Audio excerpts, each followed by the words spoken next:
Hey everyone, welcome to the Sports in the Mitten podcast, powered by Mr. Spots in Ann Arbor. I'm your host, Adam Biggers, Michigan and Michigan State beat writer for FanRag Sports, fanragsports.com. Follow us on Twitter at FanRag_U and at FanRag Sports. Want to start off the show today. We're going to, as usual, take your questions from Twitter, social media.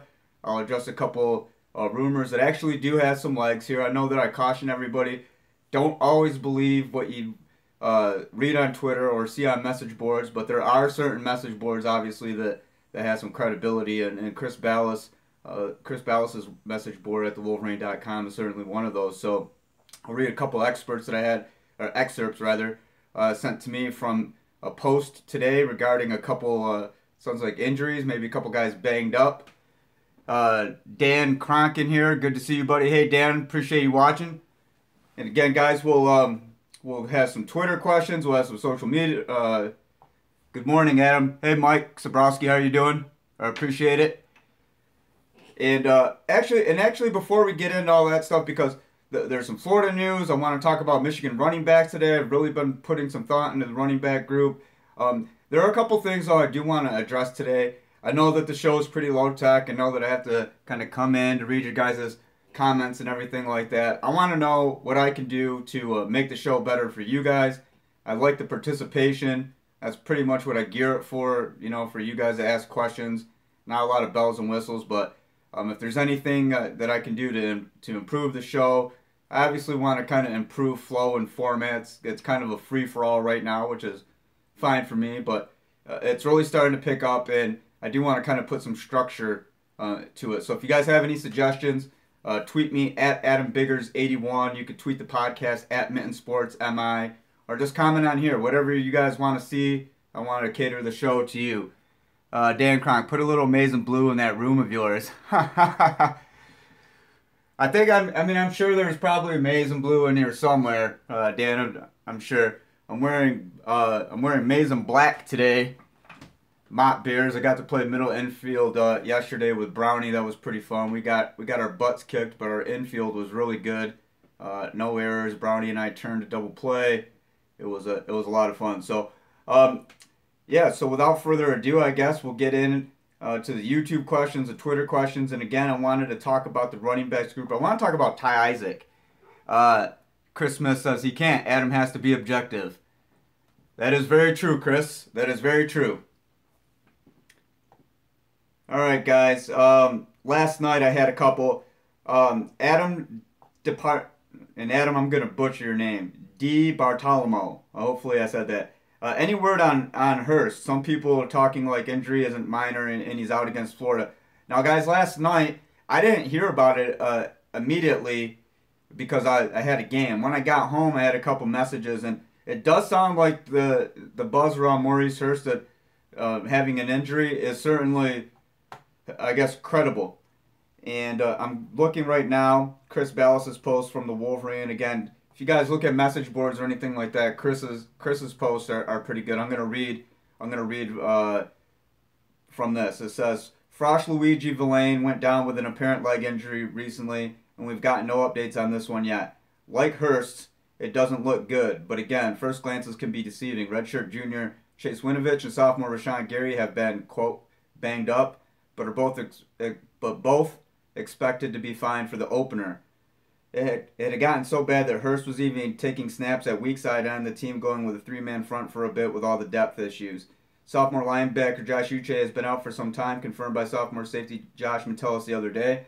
I asked that question, actually, but there's no definitive word on Josh, and I had spoken to a Michigan spokesperson, and there's no academic issues. They said that he wasn't injured.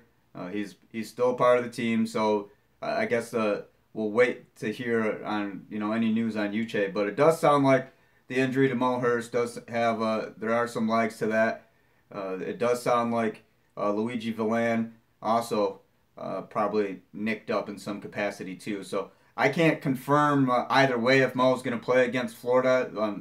I don't think anybody knows the severity of the injury right now, but we'll see. It's certainly not good news, especially if you're Michigan, especially if you're the Michigan defensive line. These guys, we look at the defensive line as a whole. and kind of project what it can do. And last year I was doing a lot of that, and we see Brian Monet get injured 2 years in a row. Brian Monet a big part of that equation too. So I'll talk more about this as it develops. But I had a lot of questions last night about Mo Hurst, so I want to address that. One real quick from at Albert McKinney, Maize and Blue Man. He says 11 wins this year. Albert, I think it's 9-3, 10 on a good, with some bounces. Kennedy Cameron says up early. I'm always up, Kennedy. It's Friday mornings will tend to be earlier shows.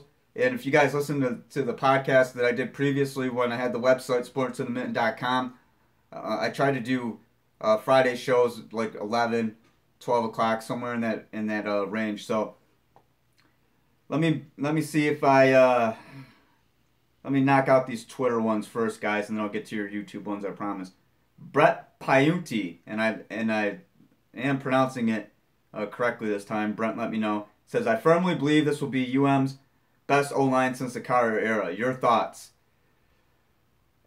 Again, guys, I think comparing like eras and stuff, I had a comment actually on YouTube from the last podcast. People were saying that like Hoax players were soft and it was a softer era. I don't think that's fair. I would not go with that. I think it's a harder mentality with Jim Harbaugh, but I don't think that the players are soft. And again, Jake Butt was a Hoke player. Mason Cole is a Hoke player. Wilton Spate is a Hoke player. None of these guys are soft at all. So I'll leave it at that. Jordan Lewis, all those guys were Hoke guys. Let me see. Any other? The NJ.com thing as well. So many topics, guys. I think I rattled them off. I do want to center today's discussion around the running back group, but Ty Isaac specifically. But if you guys have any other questions, I think I pretty much took care of them. We can get started. Boss6268, can you repeat what you said on Hurst? Sure. And again, this is from Chris Ballas of the Wolverine.com. This is on his message board. Let me bring back up that. And I actually didn't read this part. This part is more specific. Fifth-year senior defensive tackle Maurice Hurst is already back practicing after being taken from the field with what we've heard was a knee injury, contusion, last week. Some close to it were worried because it looked bad. It was determined shortly thereafter that it wasn't. So, sounds like a knee injury. And then again, going with Luigi Villan, and this is from Chris Ballas on the Wolverine.com. Frosh Luigi Villan went down with an apparent leg injury recently, and we've got no updates on this one. Like Hurst, it didn't look good. But again, first glances can be deceiving. Redshirt junior Chase Winovich and sophomore Rashawn Gary have been, quote, banged up, but are both expected to be fine for the opener. So did you get that base? It sounds like the Mo with some kind of knee contusion. Nothing has been confirmed yet by Michigan. But again, if it's on the Wolverine.com, how credible is Chris Ballas? Chris Ballas is credible, Zachary. He's one of those guys that I would say if Chris posted it, then he's got good intel on it. And again, a lot of these, I don't want to say that there's never any good info on message boards, but you got to be careful. Not all of it is good. MIC Brooke, how do you feel about James Hudson practicing with the O-line?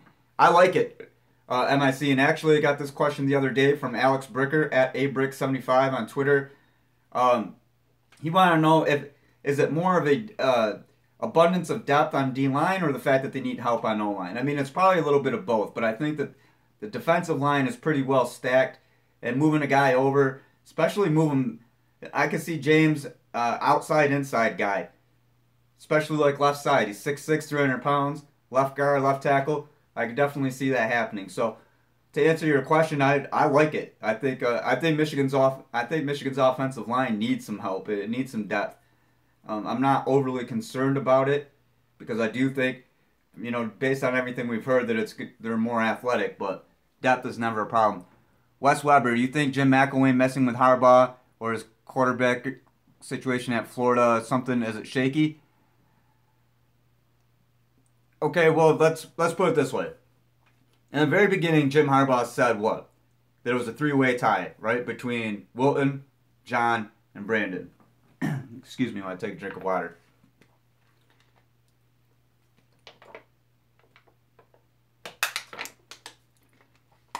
That was really early, though, in camp, right?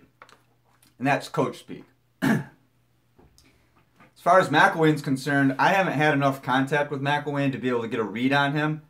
I watch him in press conferences. He seems kind of like he's a little bit of a looser guy, and he does come across as a guy who may not be as closely guarded when it comes to stuff like that as Jim Harbaugh, if that makes sense.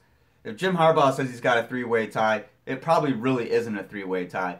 If Jim McElwain, on the other hand, says that he has a three-way tie, then I tend to believe it. And it's what Felipe Franks. I think he's a redshirt sophomore now. Luke Del Rio. It was Jack Del Rio's kid, and if you're a little bit older, you remember Jack Del Rio. And then also Malik Zaire, the transfer from Notre Dame. And I read some quotes too. It sounds like Malik, if you transfer in from Notre Dame, and a lot of people thought that you could go somewhere and start, and now you're in the thick of a three-man race. It sounds like it does. Based on what I read on ESPN, it doesn't sound like Malik is probably overly satisfied with that. And so I do believe that with Florida, it is kind of a case of you have three quarterbacks. And what's the saying? If you have two quarterbacks, you don't have one quarterback. So if you have three, how many quarterbacks do you have? So, yes, I think that Florida's quarterback situation is shaky. Kennedy Cameron, do we finally get a 1,000-yard rusher?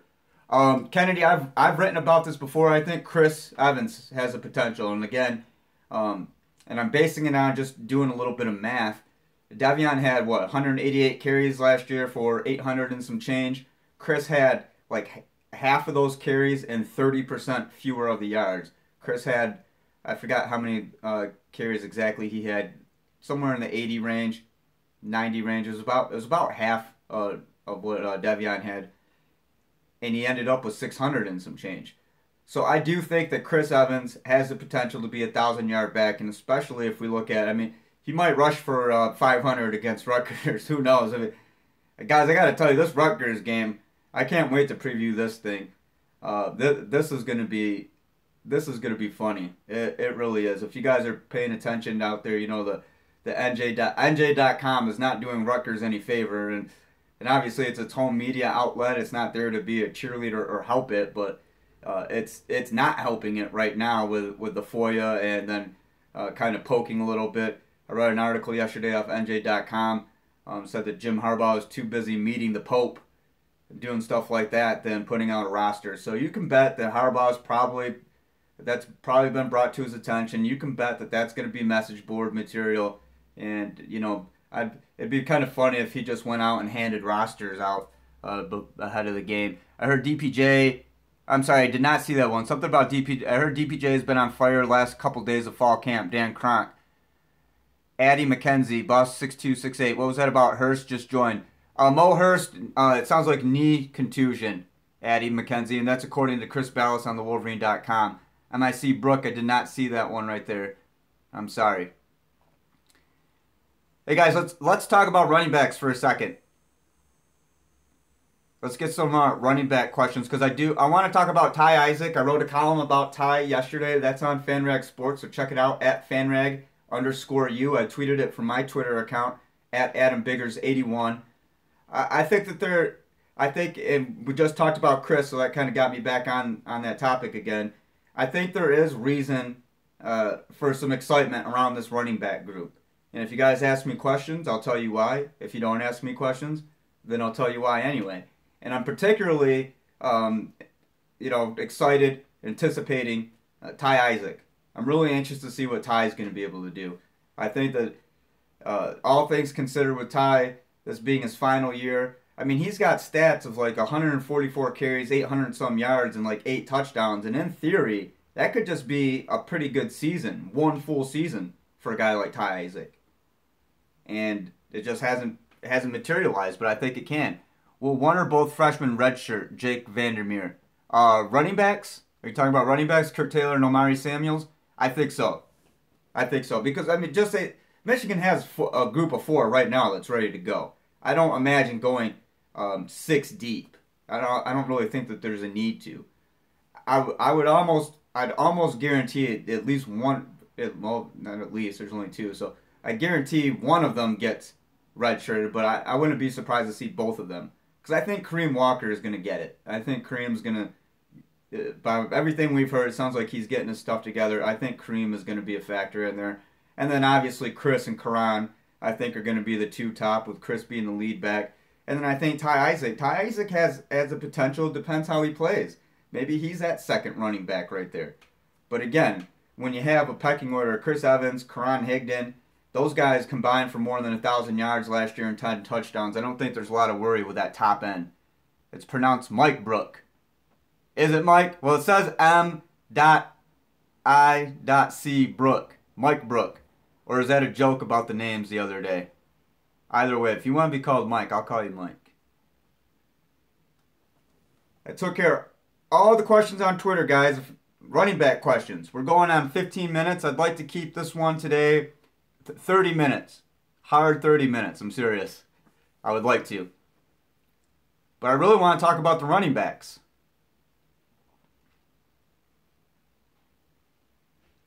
But obviously that's not a hot topic of conversation with you guys today. If you don't want to talk about the running backs, I guess that's okay. Here's one. Kennedy Cameron, do you think not having a running back coach hurts us? Jay Harbaugh is a running back coach. Greg Fry, run game coordinator. They have two running backs coaches. Alfonso Smith on behind the scenes. I'm sorry, I didn't see that one that added me. Please put that one back up. But yeah, I mean, but Michigan has plenty of coaching for the running backs. Kennedy. Did you mean not having a running backs coach who was a running back? Is that what you meant? This one, Daniel Jarrett, Adam Biggers 81. I've really been wanting to see what Kareem Walker will bring. Do you think he will become the back we thought? Well, I don't know what you thought he'd be. I thought Kareem would be a pretty good back. And I'm not afraid to say that I was wrong on Derek Green. More times than not, I'm right. But I was wrong on Derek Green. I think Kareem Walker has that blend of speed and power that can really become that type of running back that I thought that maybe Derek Green was going to be. You know, not a blazer, but some power, little touch of speed. Kennedy Cameron, real running back coach. Well, I mean, Jay is a real running backs coach. That's his title. Alfonso Smith played running back in the NFL. He played collegiately at Kentucky. I think Alfonso with the Bills and another team. But again, he's not on the field. He can't be on the sidelines during games. He's more of a running backs advisor. And Greg Fry, you know, with all kinds of offensive coordinating experience, and that ties in with the run game. I don't think that there should be any concern about Michigan's running back coach position or any concern about Jay Harbaugh. I know that a lot of people like to bag on Jay, and I don't know if it's out of like a jealousy thing. You know, he's what, 20? I think he's 28, 29 now. He's coaching with his dad. He's living a dream. But I don't think he's just there because of Jim. I think he's there because he's knowledgeable. I think he's there because he knows what he's doing. So that's my take on Jay Harbaugh. I'm not real big into the nepotism stuff.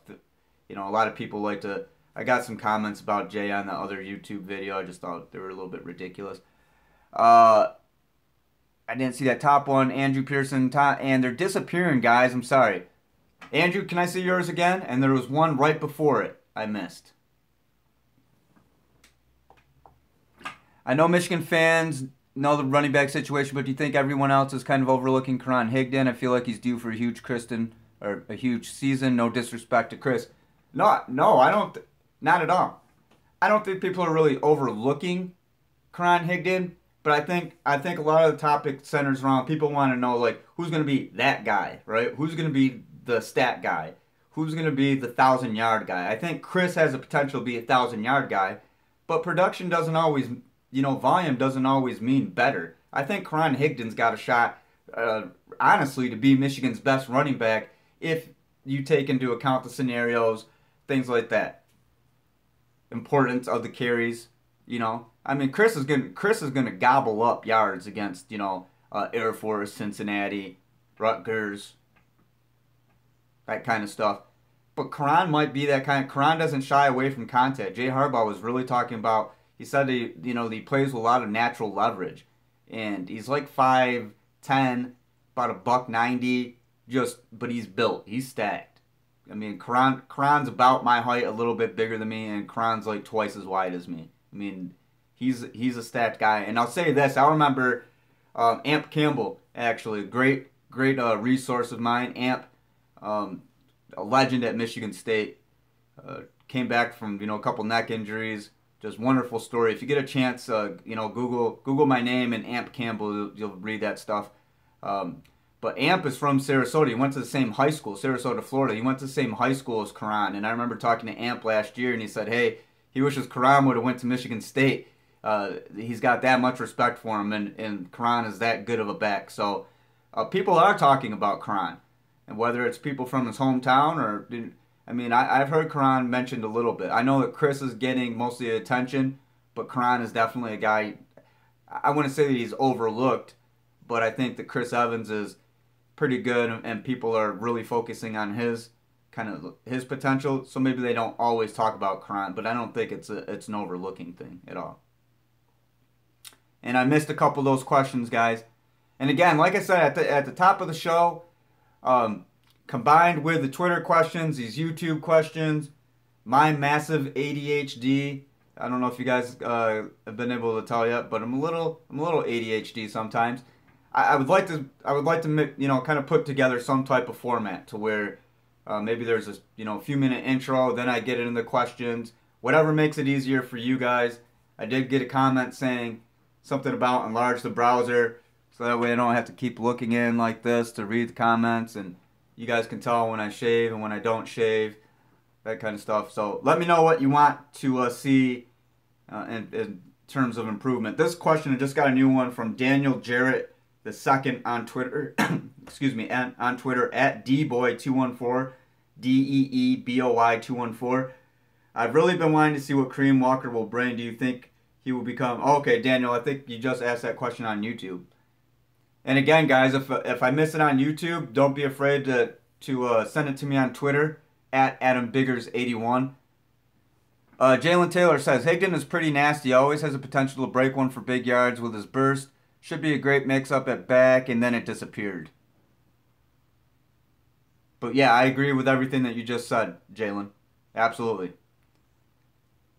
And I think it's important to mention, too, I think I had mentioned this the other day when I was talking about John O'Corn, that he said Karan's got a burst like nobody's ever seen. And Chris has a pretty good burst. But I think Karan's probably, that... I'm trying to think. It's almost like sometimes I feel like I have some little starting lineup guys in here. Maybe I should grab them and I could demonstrate it a little bit easier than I could say.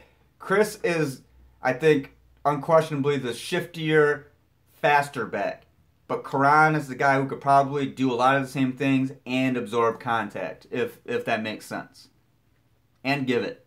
And again, Jay Harbaugh said that Karan plays with great natural leverage. And anything natural, you got to like that because you can't coach that.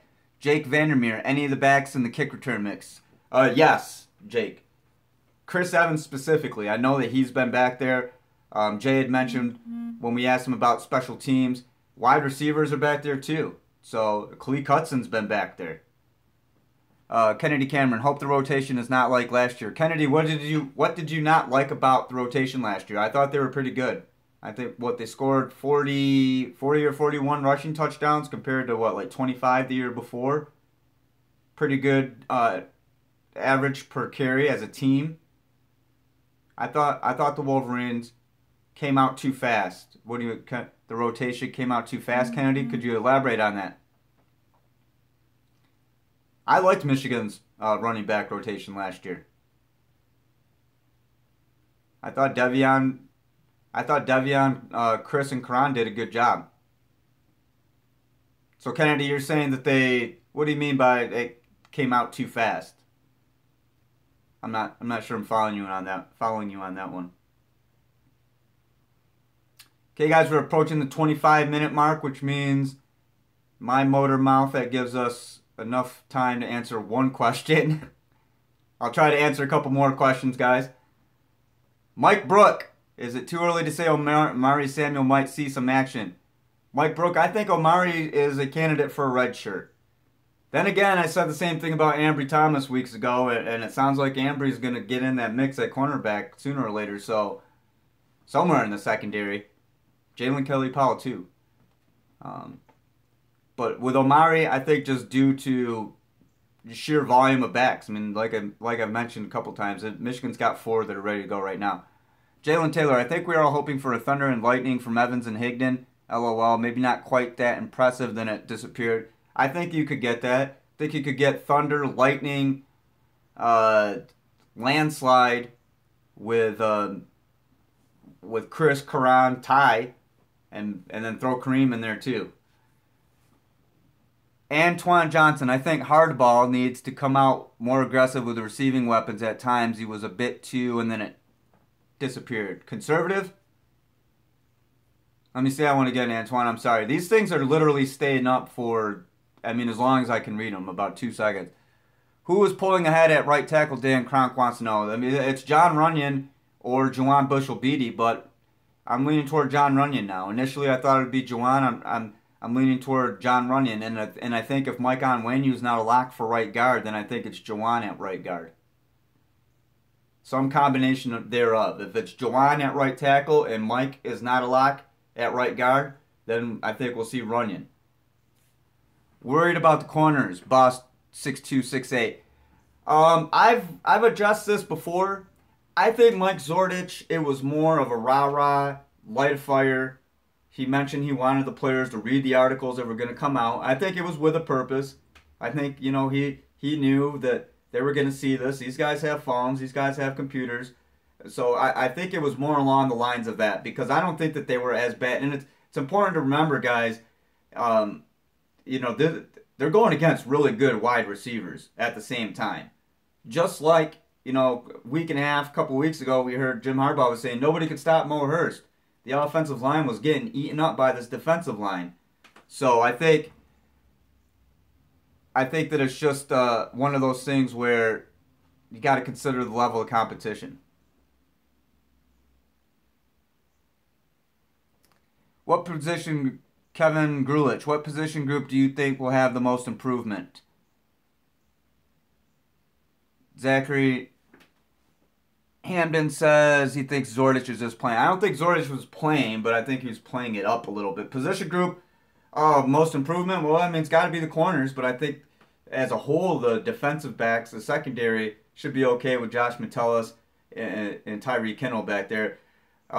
Position groups that I'm paying attention to, specific or position, cornerback, and then position group would be offensive line. I know that they're saying they're more athletic, but they did lose 3 All Big Ten starters, so that does raise a little bit of concern for me.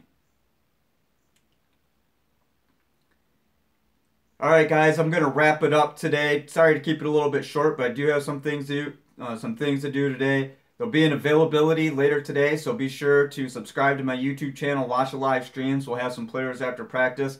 I want to thank Tim and Keith at Mr. Spots for keeping me fed through the season. 808 State Street in Ann Arbor, MrSpotsAnnArbor.com. Follow me on Twitter at AdamBiggers81. Follow FanRag Sports at FanRag Sports at FanRag_U. Zachary says, I love you. Great work. Thanks, guys. I appreciate it. Thanks for watching. Good job, says Boss. Yeah, guys, I'll have another one this weekend. And again, if you want to see any improvements, Jalen says Florida preview next week. Yes, sir, Jalen. If you guys want to see any improvements, I'm going to start putting together some segments. I don't want to have it too much production. I like the casual feel. I was kind of going for like a Wayne's World kind of thing. If you guys out there remember Wayne's World and Wayne's World 2, which was pretty good for a sequel, if I might add. I was kind of going for that feeling, kind of casual, somewhere where we could talk. It doesn't have to be all stuffy and people trying to be pompous and arrogant and all that stuff. Just good quality discussion. So what was that? Side note, something about the Tigers. I saw that. Ooh, that was a brawl. That was a brawl. Gary Sanchez, I think, is Detroit sports fans' newest favorite athlete, if I'm not mistaken. I think I saw a poll that said Gary Sanchez was a runaway favorite. So, all right, guys, I appreciate you watching. Again, I'm Adam Biggers, Michigan and Michigan State beat writer for FanRag Sports. Follow me on Twitter at AdamBiggers81. Subscribe to this YouTube channel. And don't forget, for those who haven't been watching on the YouTube live streams, I'm on Blog Talk Radio on the FanRag Sports Blog Talk channel, Sports in the Mitten. Sports in the Mitten's also on iTunes, and follow it on Twitter at Mitten Sports, MITTEN. like it on Facebook, Sports in the Mitten. Hey guys, I'm Adam. Thanks for joining me. Have a great Friday. I'll talk to you this weekend.